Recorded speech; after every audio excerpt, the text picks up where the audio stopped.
Bhiwandi news से जुड़े रहने के लिए चैनल को सब्सक्राइब करिए। अपने विचारों से हम परिवर्तन करें तो ही बदलाव आएगा। ये अभी जो क्या नंबर है? पहला क्रमांक है। मैं मोनिका दाई से कि वो नंबर का 15-12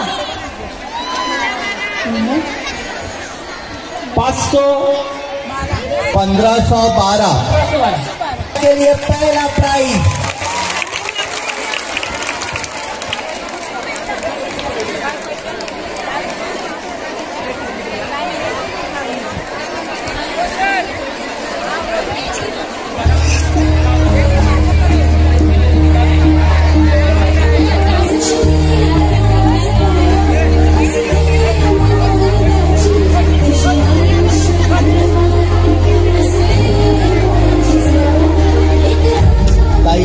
मी विनंती करतो की त्यांनी या ठिकाणी 2 मिनिटं आपले मनोगत व्यक्त करावे।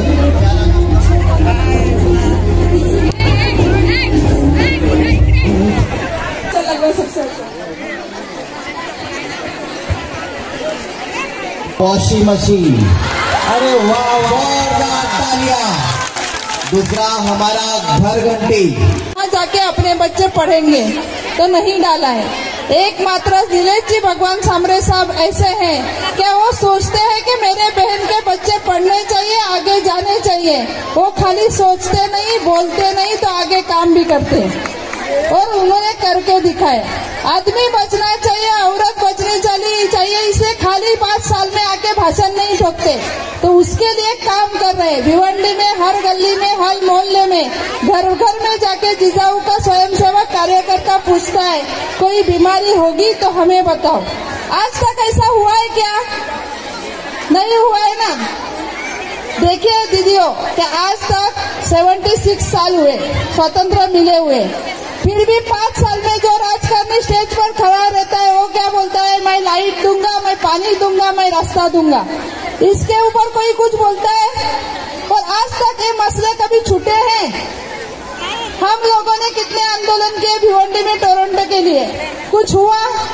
पर अगले 5 साल के अगर हम YouTube पर जाकर भाषण सर्च करेंगे तो हमें दिखाई देगा कि किन किन नेताओं ने कितना कितना भाषण चौड़ा सुना था कि हम कुछ करेंगे, तो नहीं किया ना। अगर अपनी जिजाऊ कर रही है या सामरे सब कर रहे हैं, खाली हम नीचे से विमान देख सकते हैं। जब तक बच्चे पढ़ाएंगे नहीं तब तक वहाँ हम बैठ नहीं सकते। बैठ सकते हैं क्या? अपने को भिवंडी का गंदगी में वास लेते लेते ही जाना है, नहीं तो इसलिए बच्चों को पढ़ाना पड़ेगा। वहाँ बैठने के लिए जाएंगे तो जाना है तो थोड़ा कष्ट लेना पड़ेगा। दीदियों अभी 2024 का इलेक्शन आ रहे हैं। आज अगर शिव शक्ति और श्री शक्ति का एक ही दिन आया है तो परिवर्तन करना चाहिए क्या नहीं? अगर लेडीज चाहेगी मुझे कुछ करना है तो दुनिया में ऐसी कोई ताकत नहीं जो उसे रोक सकती है। हम देखते हैं हमने किसका प्रेम का पूजन किया? राजमाता जिजाऊ, सावित्री, अहिल्या, झांसी का रानी, ये सब हम में भी है ना। हम उनकी बेटियां हैं। अगर हमारी माओं ने 1800-1600 में इतना कुछ किया है तो आज तो पूरा आजाद घूम रहे ना, किसके बदौलत है?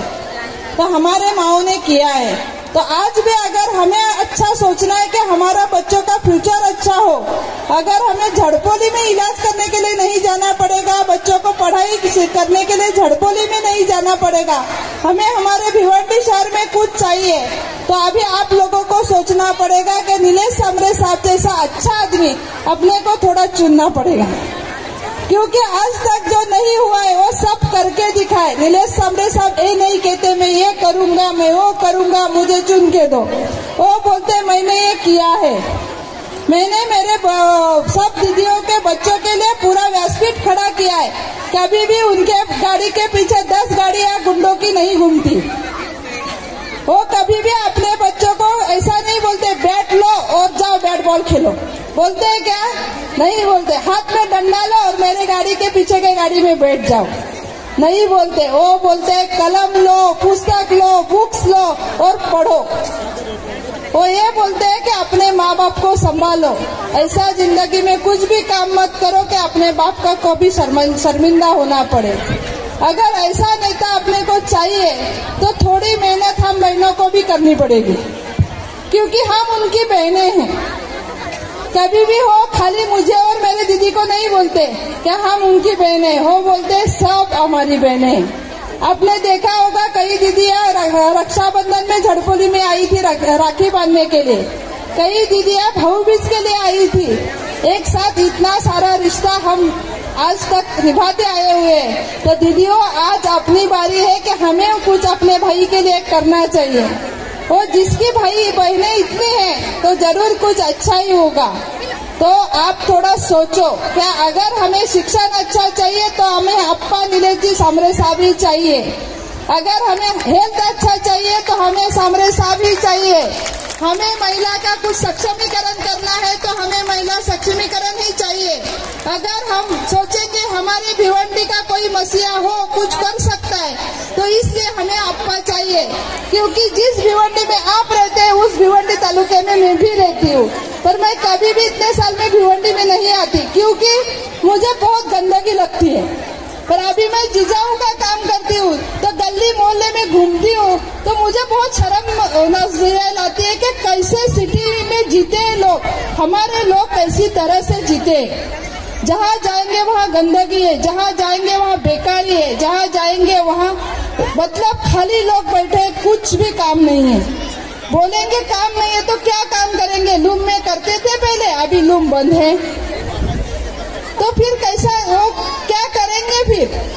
और एक तरफ है रोजगारी का प्रश्न तो दूसरे तरफ है इतना बड़ा आता हुआ लाइट बिल। एक तरफ है देखेंगे क्या शिक्षण का कुछ आता पता नहीं है तो रोजगार के लिए कहाँ जाएंगे, किसको बोलेंगे? क्योंकि एक बार चुन के आया हुआ आदमी कांच नीचे करके किसी से बात भी नहीं करता है। तो अपना दुखना जाएंगे तो किसी को बताने जाएंगे। अपने जब हम सब देखेंगे हमारी सासुओं के टाइम पे भी हम इंदिरा गांधी अस्पताल में ही जाते थे, उनकी सासुओं भी वही जाती थी। और आज हम वहाँ जाते हैं तो वहाँ डॉक्टर सुई भी बोलते हैं लेके आओ बाहर से। डॉक्टर को अगर भी मिलना पड़ेगा तो किसी नगर सेवक का फोन लगाओ फिर हमें डॉक्टर मिलेगा। तो फिर ये कौन सुधारेगा? तो हम फिर 5 साल में आता हुआ इलेक्शन, कोई बोलेगा ये बटन दबाओ तो हम दबा के आते हैं, कोई बोलेगा जाते जाते हम वो देखते अरे कौन पैसा दे रहा है, कौन 200 रुपए 300 रुपए देगा तो हम जाके बटन दबा के आते।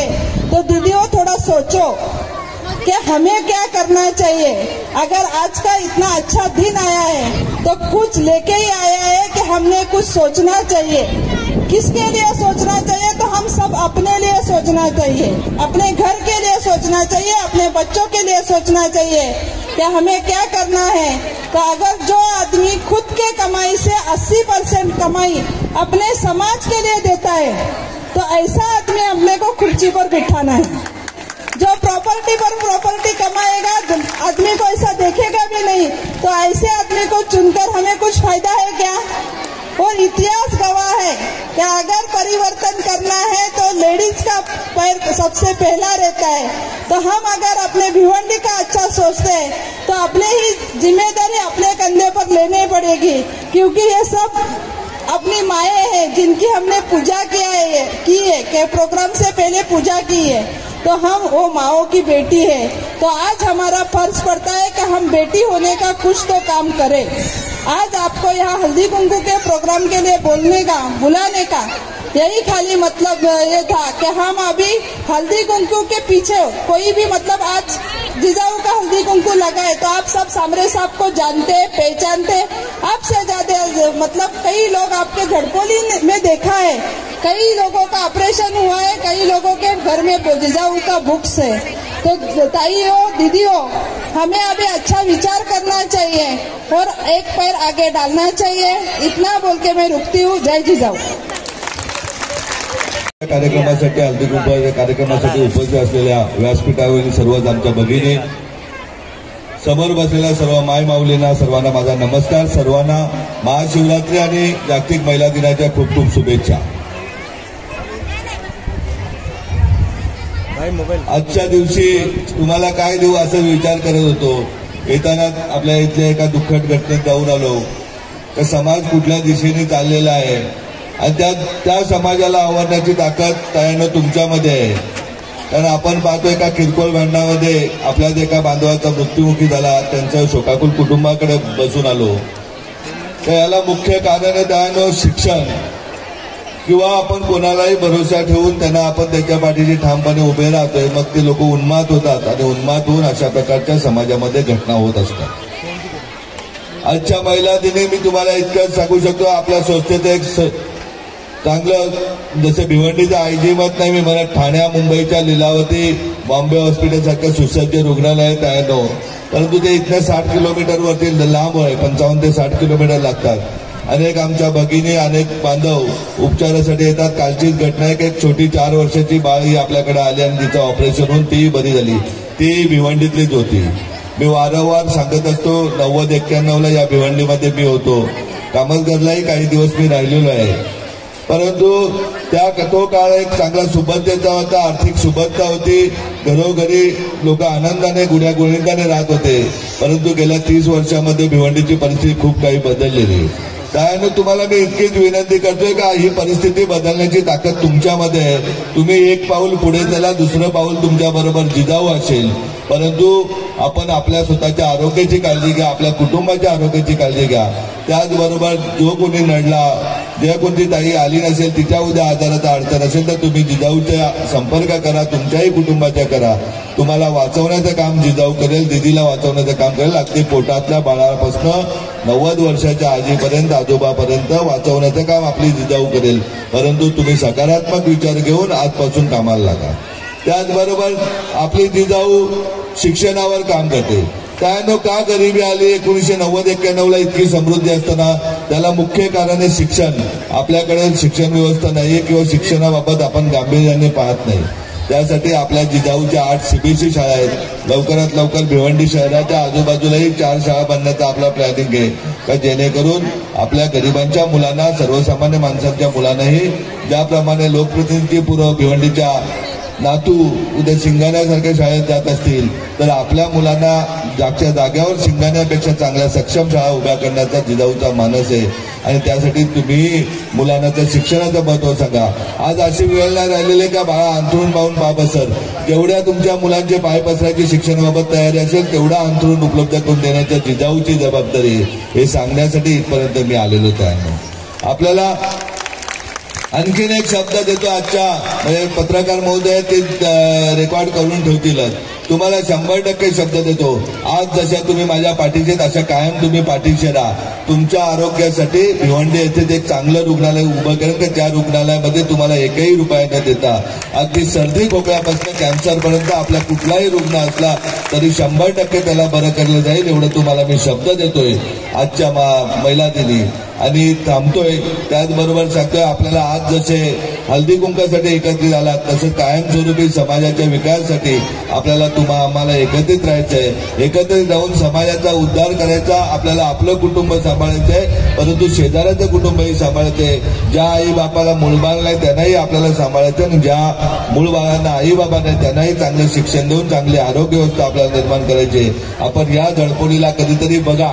तुम्ही इथे पैसेवाले खूप पाहिले असतील, खूप मोठी लोक पाहिले असतील, पण एक शेतकऱ्याचा मुलगा जर त्यांनी ठरवलं जो 90-91ला BNN कॉलेजच्या लाईटच्या मीटर रूम मध्ये झोपत होता, परंतु त्याने ठरवलं की समाजाची प्रगती झाली पाहिजे, समाजातील गोरगरिबाला आरोग्य व्यवस्था उपलब्ध झाली पाहिजे, शिक्षण व्यवस्था झाली पाहिजे. आज अभिमानाने तुमचा भाऊ सांगतोय का महाराष्ट्राच्या सर्वच जिल्ह्याचे विद्यार्थी आपल्याकडे पुण्या गोविंदाने मोफत शिक्षण घेतात, CBSE शिक्षण घेतात.